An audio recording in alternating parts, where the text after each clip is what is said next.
ನಮಸ್ತೆ ವೀಕ್ಷಕರೇ, ಈ ದಿನದ ಪ್ರಮುಖ ಸುದ್ದಿ. ಸೊನ್ನೆನಳ್ಳಿ ಗ್ರಾಮ ಪಂಚಾಯಿತಿಗೆ ನೂತನ ಅಧ್ಯಕ್ಷರಾಗಿ ಆಯ್ಕೆಯಾಗಿರುವ ರತ್ನಮ್ಮ. ಯಲಹಂಕ ವಿಧಾನಸಭಾ ಕ್ಷೇತ್ರದ ಸೊನ್ನೆನಳ್ಳಿ ಗ್ರಾಮ ಪಂಚಾಯಿತಿಗೆ ನೂತನ ಅಧ್ಯಕ್ಷರಾಗಿ 18 ಜನ ಸದಸ್ಯರುಗಳ ಒಮ್ಮತದಿಂದ ರತ್ನಮ್ಮರವರನ್ನು ಆಯ್ಕೆ ಮಾಡಿದ್ದಾರೆ.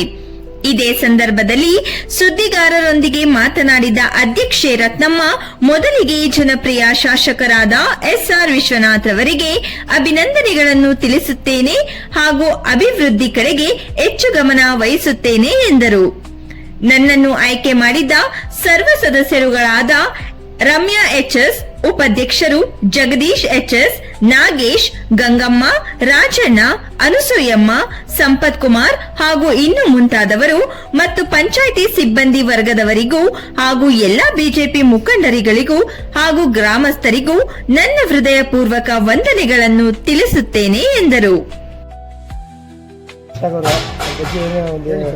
ಯಲಹಂಕ ತಾಲೂಕು ಬೆಂಗಳೂರು ನಗರ ಜಿಲ್ಲೆಯ ಸೊನ್ನೆನಳ್ಳಿ ಗ್ರಾಮ ಪಂಚಾಯಿತಿಯಲ್ಲಿ ಅಕಾಲಿಕವಾಗಿ ಮರಣ ಹೊಂದಿರತಕ್ಕಂಥ ಸ್ಥಾನಕ್ಕೆ ನೂತನವಾಗಿ ಅಧ್ಯಕ್ಷರಾಗಿರ್ತಕ್ಕಂಥ ಶ್ರೀಮತಿ ರತ್ನಮ್ಮನವರಿಗೆ ನಮ್ಮ ಗ್ರಾಮ ಪಂಚಾಯಿತಿಯ ವತಿಯಿಂದ ಹಾಗೂ ಎಲ್ಲ ಗ್ರಾಮಗಳ ವತಿಯಿಂದ ಆರ್ಥಿಕ ಶುಭಾಶಯವನ್ನು ಕೋರ್ತಿದ್ದೀವಿ. ತಮ್ಮ ಹೆಸರು?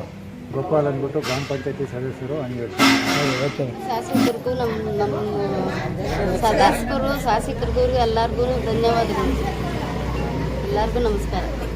ಕಡಿಮೆ ಅವಧಿಯಲ್ಲೂ ನಮ್ಮ ತಾಯಿಯವರಾದ ರತ್ನಮ್ಮನವರನ್ನು ಅಧ್ಯಕ್ಷರನ್ನಾಗಿ ಆಯ್ಕೆ ಮಾಡಬೇಕು.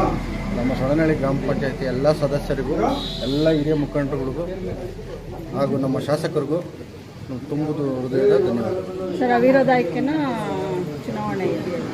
ಅವಿರೋಧ ಆಯ್ಕೆ ಕಾಲಾವಕಾಶಕ್ಕೆ ಕೆಲವೇ ದಿನಗಳಿದೆ. ಆ ಥರ ಅಭಿವೃದ್ಧಿ ಕಡೆ ಯಾವ ಥರ ಒತ್ತು ಕೊಡ್ತೀವಿ? ಸ್ವಲ್ಪ ಟೈಮು, ಅದರಲ್ಲಿ ಏನು ಸಾಧ್ಯ ಆಗುತ್ತೋ, ಎಷ್ಟು ನಮ್ಮ ಕೈಯಲ್ಲಿ ಆಗುತ್ತೋ ಅಷ್ಟು ಮಟ್ಟಿಗೆ ನಾವು ಆದಷ್ಟು ನಾವು ಅಭಿವೃದ್ಧಿ ಕಾರ್ಯಗಳನ್ನು ಮಾಡ್ತೀವಿ. ಪರಿಚಯ ಮಾಡ್ಕೊಳ್ಳಿ ಸರ್.